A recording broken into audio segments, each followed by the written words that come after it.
Mais um programa começando agora para você e nós vamos continuar um papo muito gostoso e, Margarete, vem coisas boas por aí. Sim, nós estamos em julho e eu fiz uma matéria sobre o Julho Laranja. Quando levar o seu filho ao dentista? Também tem outros conteúdos e nós convidamos você agora para assistir o Perfil Médico.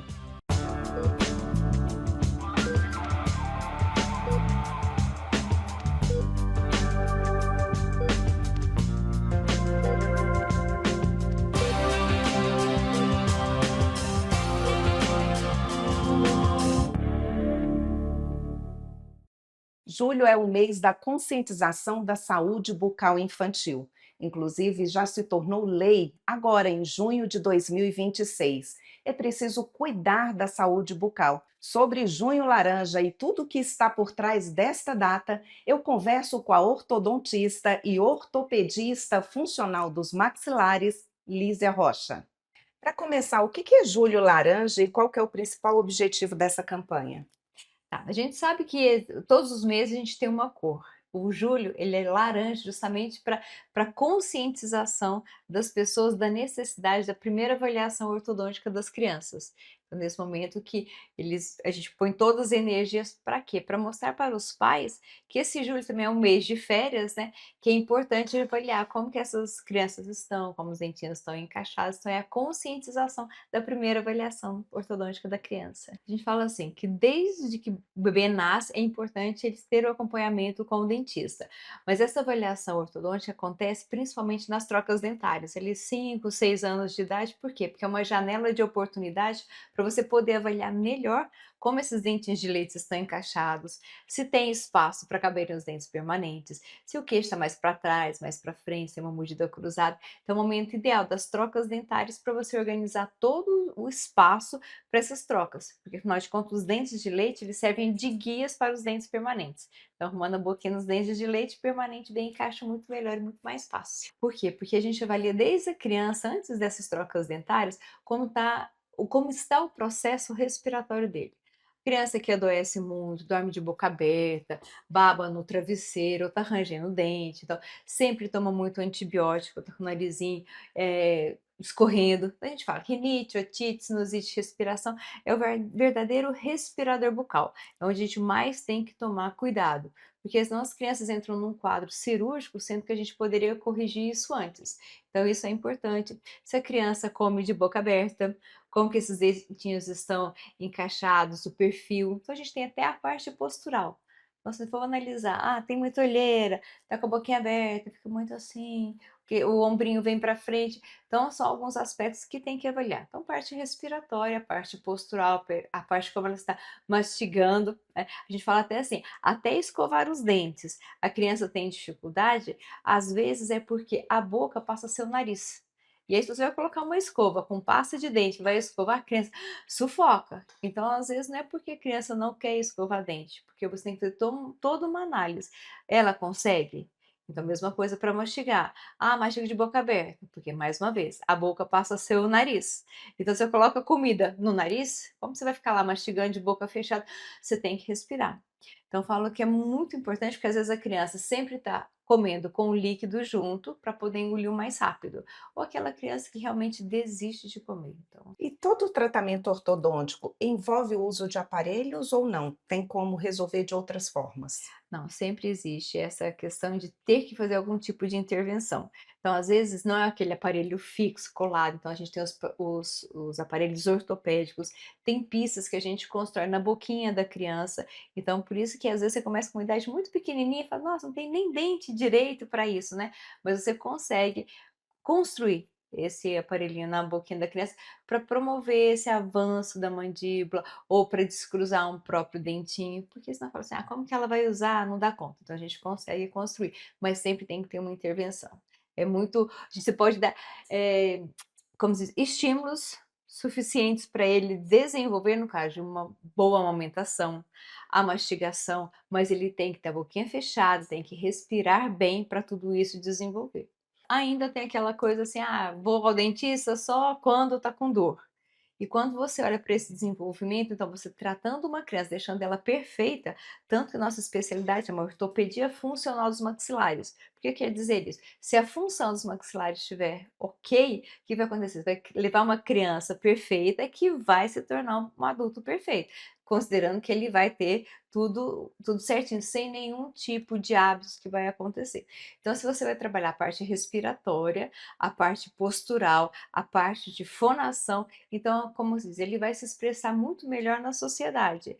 Então, você vai criar adultos com menor dependência emocional, porque ele está ali socializando, ele sabe se portar bem, sabe falar bem, e uma criança saudável. Então, isso vai evitar até os bullying, né? Porque o dentinho está fora do lugar, não, não desenvolve bem.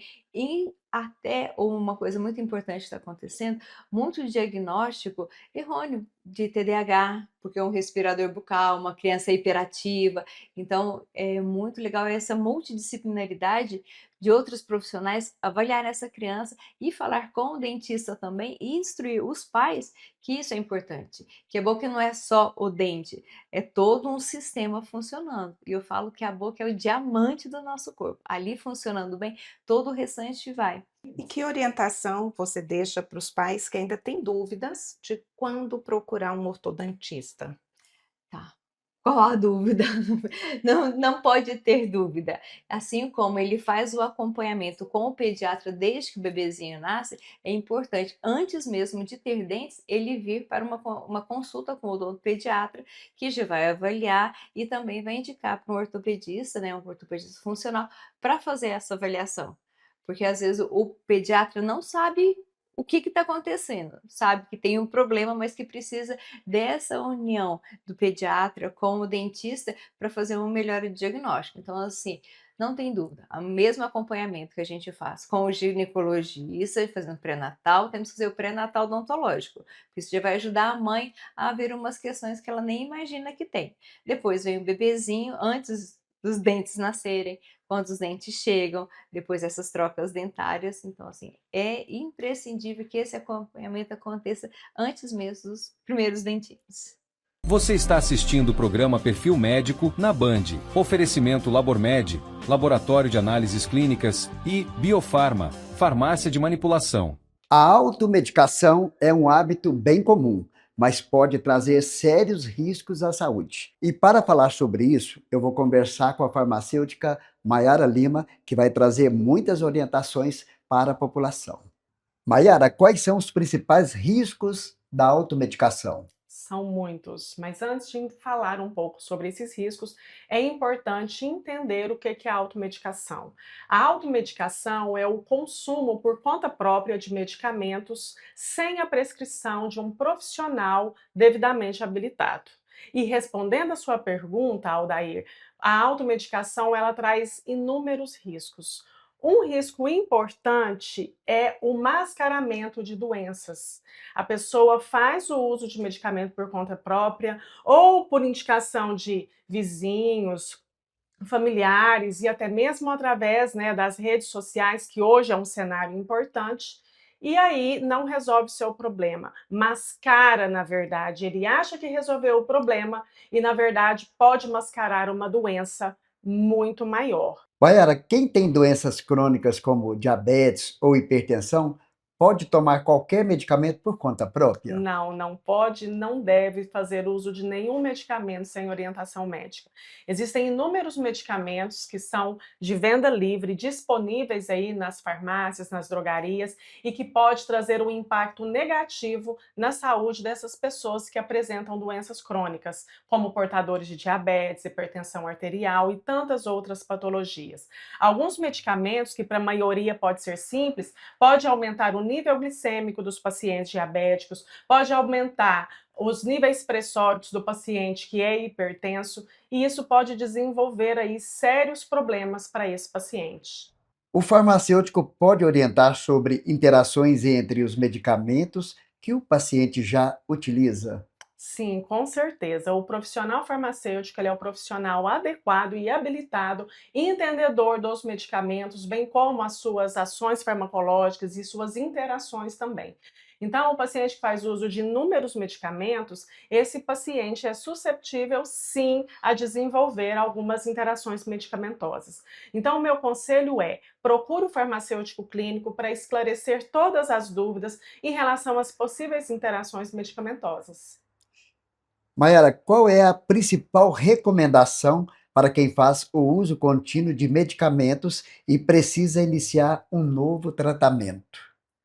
Esses pacientes, eles precisam passar todas essas informações para os médicos, porque muitas das vezes o paciente ele trata com diferentes profissionais. Ele tem o cardiologista, tem o endocrinologista, mas nas suas consultas é importante esse paciente levar a relação de medicamentos que ele faz uso, né? Bem como as suas concentrações, quantas vezes ao dia ele faz uso desses medicamentos, para que o próprio médico ele consiga alinhar aí o melhor tratamento sem que esse novo medicamento, esse novo fármaco, venha trazer alguma interação com os demais medicamentos que ele faz uso.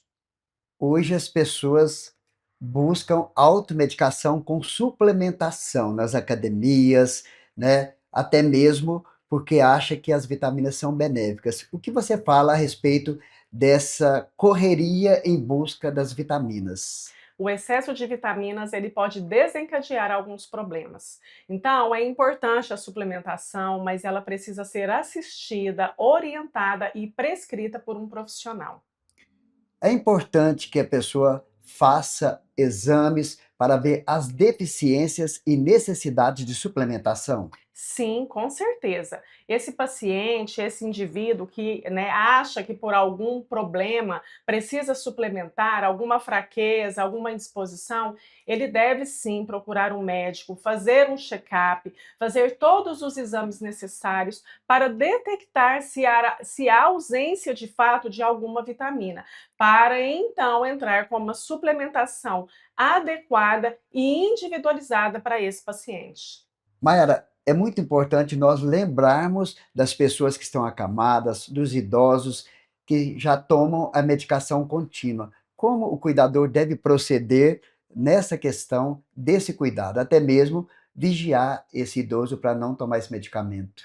Olha só, Aldair, os pacientes idosos são pacientes que merecem muita atenção. Por quê? Nós falamos que esses pacientes são pacientes polimedicados, né? Fazem uso de vários medicamentos. E esses medicamentos, eles podem interagir entre si, né? O paciente idoso, muitas das vezes, ele pode ter problemas relacionados ao esquecimento da dose desses medicamentos.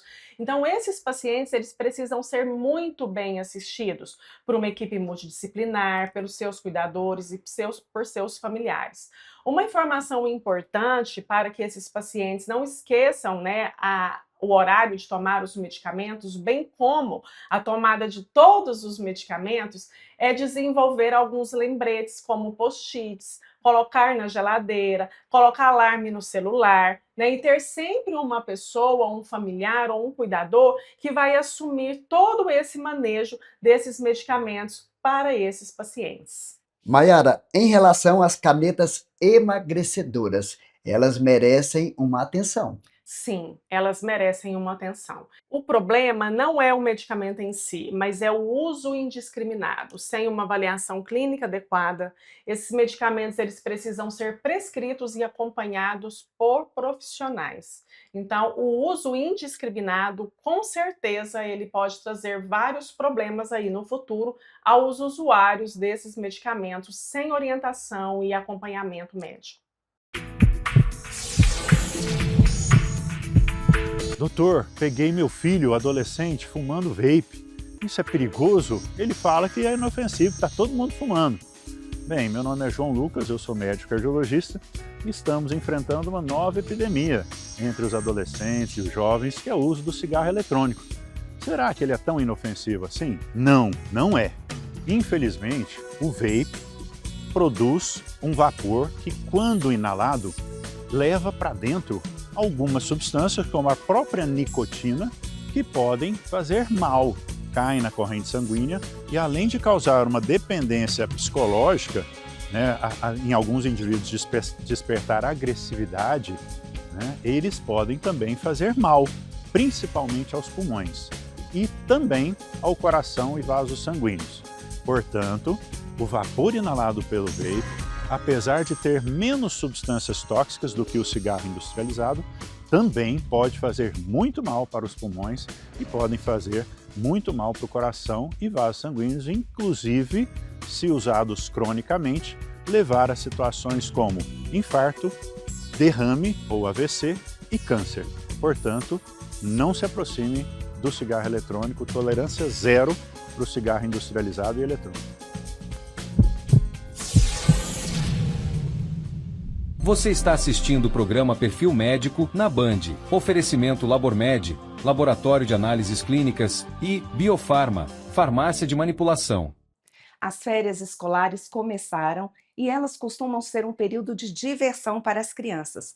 Mas para os pais, os familiares, é um momento também de adaptação, porque este momento pode causar estresse, mudança na rotina, ansiedade. E para falar sobre esse assunto, eu converso agora com a psicóloga Adriane Silvestre. Doutora, como é se adaptar a esse período de férias? Esse é um período muito esperado pelas crianças, né? E muitas vezes, que causa um certo nível de ansiedade nos pais do que fazer, até mesmo porque alguns podem sair com as crianças, viajar, essas coisas todas, mas a maior parte não pode, né? Tem que cumprir com horário de trabalho, essa questão toda. Então é preciso conversar antes com as crianças, para poder fazer os combinados de como é que serão as férias deles, né? E para que os pais possam aproveitar também, né? Podendo utilizar assim de vários recursos para que possa dar tudo certo, mesmo diante de momentos assim desafiadores, porque as crianças hoje estão querendo mais coisas, estão mais espertas, mais querendo assim aprender mais e mais estimuladas. Então é importante dar atenção para isso, acolher as crianças e fazer os combinados. Para esses pais que também não conseguem tirar férias juntos nesse mesmo período, existe também um sentimento de culpa? Esse sentimento de culpa pode surgir, sim, mas é muito interessante quando eles começam a refletir sobre a questão de que o mais importante é que eles possam melhorar o tempo de convivência com as crianças, né, o tempo de convivência da família, porque às vezes no estresse, aquela correria toda, muitas vezes não dá para poder sentar e conversar com eles, de dar uma atenção maior. E quando são estipulados quais serão os hábitos que vão se manter, né? Porque esses hábitos, essa rotina, ela se altera bastante, mas manter pelo menos alguns hábitos em termos de horários de refeições, horário para dormir, poder manter algumas questões vão dar segurança para as crianças, para não ficar aquela sensação de que não fizeram nada, né?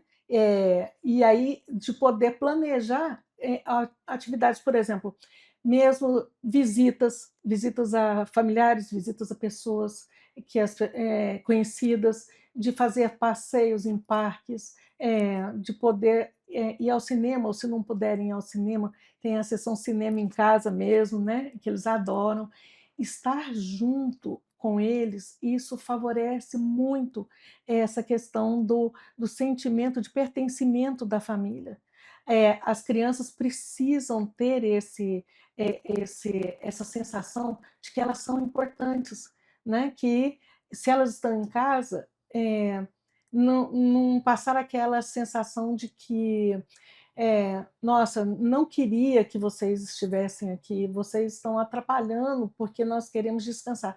Não, de poder, os pais poderem parar para poder pensar que também é um momento de desacelerar um pouco, né? Porque aí eles não vão estar naquela correria de levar, trazer filhos para para os lugares, então deles poderem aproveitar e descansar também, porque isso contribui muito, essa energia dos pais, esse amor, essa interação dos pais, faz com que as crianças se sintam mais seguras e amadas, e, e poder, às vezes, por exemplo, se tornando cada vez mais fortalecido o vínculo entre eles. Que mensagem a senhora pode deixar para esses pais trabalharem isso de forma mais leve? É saber da importância que tem a manutenção da energia, do vínculo familiar, e que da questão de poder também se adaptar nessa situação de poder descansar e pedir mais ajuda para as crianças e adolescentes, né, para que todos possam participar. A família é uma equipe. O que fica guardado na memória afetiva dos nossos filhos é o que é mais importante. E aí imagina uma lembrança dessa para um pai, uma mãe, isso não tem preço. Cada família tem um jeito de viver o período de férias escolares, mas a verdade é que esse momento muda a rotina dos pais. E para falar sobre essa experiência desse período, eu converso com a Estefânia, que é mãe da Isabela e da Manuela. Estefânia, como é que é esse período? Como é que tem muita mudança de rotina no seu dia a dia? Tem, muita mudança, né? Ainda mais nós mães que somos empreendedoras também. Então, esse desafio das férias acaba que nós ficamos bem sobrecarregadas, né? Mas é um período onde que elas têm para descansar, para estar com a família, né? E de manhã nós continuamos a mesma rotina, né? Que elas fazem as atividades, uma faz balé, Isabela já faz o piano, já faz o inglês. Então, de manhã nós mantemos a mesma rotina. E mudamos mais à tarde mesmo, que é onde que a gente sai para passear, vai para o clube, vamos para as praças. Essas férias de julho é um período mais curto, então você tenta manter a rotina delas de manhã, uma rotina normal, como se estivesse no período escolar, até para depois não sofrer muito com o retorno? Com o retorno, justamente. Até porque elas não são acostumadas a ficar em telas, então de manhã segue a mesma rotina. E à tarde nós não ficamos em casa, como eu disse. Então, sim, seguimos sim a mesma rotina, até para reforçar, né, a leitura, as atividades, para não parar. A gente não para as atividades extras nas férias. Como empreendedora e que trabalha em home office, muda para você o fato delas estarem em casa? Como é que você faz a adaptação do seu dia a dia, da sua rotina com as crianças? Muda muito, porque acaba que a gente não consegue se dedicar, né, o tempo que a gente se dedicaria com o tempo que elas estão na escola. Mas é bem desafiador, acaba que o ritmo, a gente desacelera um pouco, e faz parte, né, faz parte que eu abri mão, né, eu sou veterinária, sou especializada em fisiatria, e desde quando elas nasceu, eu me especializei, né, em desmame, passei para a área da maternidade, justamente para viver com elas, conviver, ver o dia a dia, a rotina, e estar sempre do lado delas. Então, esse trabalho me proporciona isso, estar com elas e ao mesmo tempo trabalhar. E no dia a dia, empreendendo, cuidando das crianças, tem as tarefas domésticas também, você tem apoio, mas como é que funciona, como é que você consolida, distribui as tarefas, na verdade, no dia a dia? Então, de manhã eu sempre acompanho a Isabela nas atividades dela, vou para a academia, 7 horas da manhã, 8 horas já chego, já começa a nossa rotina, o café da manhã, fazemos atividades, depois eu já vou fazer o almoço. Quem faz o almoço sou eu todos os dias. Começo lá para as 11 horas, 10h30, para meio-dia está pronto, meu marido chega, nós almoçamos juntos todos os dias. Isso também faz parte da nossa rotina, estar juntos todos os dias, como família, almoçar. Na verdade, você procura também manter limites, né? Estabelecer limites, horários, tudo isso para que essa rotina essa rotina nunca sai, sempre tem os horários certos. Acordo, o horário do café, o horário das aulas, o horário que o almoço começa, o horário que o almoço é servido. O que você tem para dizer para as mães que estão vivendo esse período aí, às vezes também não têm uma rede de apoio e que precisam aliar o trabalho, não conseguiram tirar férias no mesmo período, com essa rotina das crianças? Eu falo que sempre nós temos que manter esse tempo de qualidade com os filhos. Eles estando ou não na escola, eu acho que nós temos que priorizar esse momento com os filhos, tendo ou não a rede de apoio. Hoje, graças a Deus, eu tenho a minha rede de apoio, mas quem fica, quem faz as atividades, quem faz o almoço, quem faz tudo sou eu. Então, uma dica que eu dou é sempre procurar uma colônia de férias. Sempre tem grupos de mães no WhatsApp. Quem tem mãe, quem está nessa maternidade aí, sempre tem um grupo de mães. É combinar com um grupo de mães, encontrar numa praça, encontrar em determinado clube, para se encontrar, né? Para as crianças brincarem. O importante é isso, é sempre ter esse tempo de qualidade. E para a mamãe que não tem essa possibilidade, não tem essa rede de apoio, não tem essa possibilidade de colônia de férias, é quando estar com os filhos, é realmente estar, né? É sentar, é brincar, é olhar no olho, que eu acho que isso é muito, muito importante para o desenvolvimento. Desde quando eu escolhi ser mãe, Deus me privilegiou com isso, de estar sempre, todos os dias com as minhas filhas. Então, isso para mim é prioridade, sempre estar com elas. A maternidade foi um presente que Deus me deu. Então, é isso, é estar sempre com os filhos, estar presente, porque passa muito rápido. E depois, né? Depois que passou, o tempo não volta mais. Então, a gente vai ter a vida inteira para trabalhar. Eu falo que eu vou ter a vida inteira, né? Para trabalhar, correr atrás dos meus sonhos, mas esse período de 10 anos, 11 anos passa voando. Então, eu quero aproveitar o máximo que eu tiver a oportunidade de estar com as minhas filhas. Você está assistindo o programa Perfil Médico na Band. Oferecimento Labormed, Laboratório de Análises Clínicas, e Biofarma, Farmácia de Manipulação. No Perfil Médico de hoje, nós vamos além dos exames. Nós vamos falar sobre a rotina dos pacientes que são acometidos com diabetes. Eu estou com a doutora Cláudia Costa. Doutora, é um desafio, né? Recebe-se um diagnóstico e aí toda uma vida transformada, mudada. Qual seria a melhor forma desse paciente conviver com diabetes? Daí, para muitas pessoas, o diagnóstico de diabetes pode ser bastante atemorizador.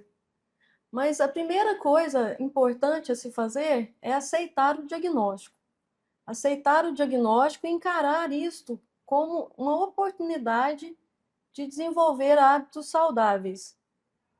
Doutora, e como esse paciente pode transformar o diagnóstico de uma sentença para um novo estilo de vida mais consciente? Isso, é muito importante ter um engajamento, um envolvimento com o seu tratamento. A primeira coisa é aceitar o diagnóstico, para conviver bem com isso, com essa condição de saúde. E, a partir disso, tomar decisões assertivas sobre o seu tratamento, como tomar medicamentos no horário correto, desenvolver hábitos de atividade física. Pessoa que vive com diabetes, é importante entender que existem, sim, algumas restrições, a necessidade de fazer determinadas escolhas, mas é possível, sim, ter um planejamento e ter uma liberdade de escolhas para que ela possa, por exemplo, com relação à alimentação, comer praticamente qualquer tipo de alimentos. O diabetes impacta, sim, e muito na saúde mental. Mas para lidar com isso, é muito importante buscar o apoio da família, dos amigos, se necessário, buscar um apoio psicológico e tentar manter no radar essas atividades que vão promover um estado de saúde pleno, né? Como o exercício, as conexões, as relações interpessoais. É possível viver com liberdade e através de uma adesão adequada ao tratamento, ser possível atingir um estado de saúde plena, né? Na concepção maior de saúde, que é a pessoa ter uma sensação de plenitude, de satisfação com a vida e poder buscar os seus objetivos e a convivência com as pessoas que ela ama. O diabetes não define quem você é, ele é apenas uma parte da sua vida. Então, viver com diabetes, embora em muitos momentos seja desafiador, é possível viver bem, viver com plenitude. Você está assistindo o programa Perfil Médico na Band. Oferecimento Labormed, Laboratório de Análises Clínicas, e Biofarma, Farmácia de Manipulação. Margarete, o programa está terminando agora E você tá super bem na moda com esse verde belíssimo, Margarete. Olha só, Aldair, looks da Lola, que tá com uma coleção imperdível. Dá pra gente curtir o final de semana, indo lá na Lola escolher sempre looks maravilhosos. E a gente vai desejar pra você um ótimo final de semana. E sábado que vem... Tem mais Perfil Médico, 9 horas, aqui na Band. E nós vamos te esperar.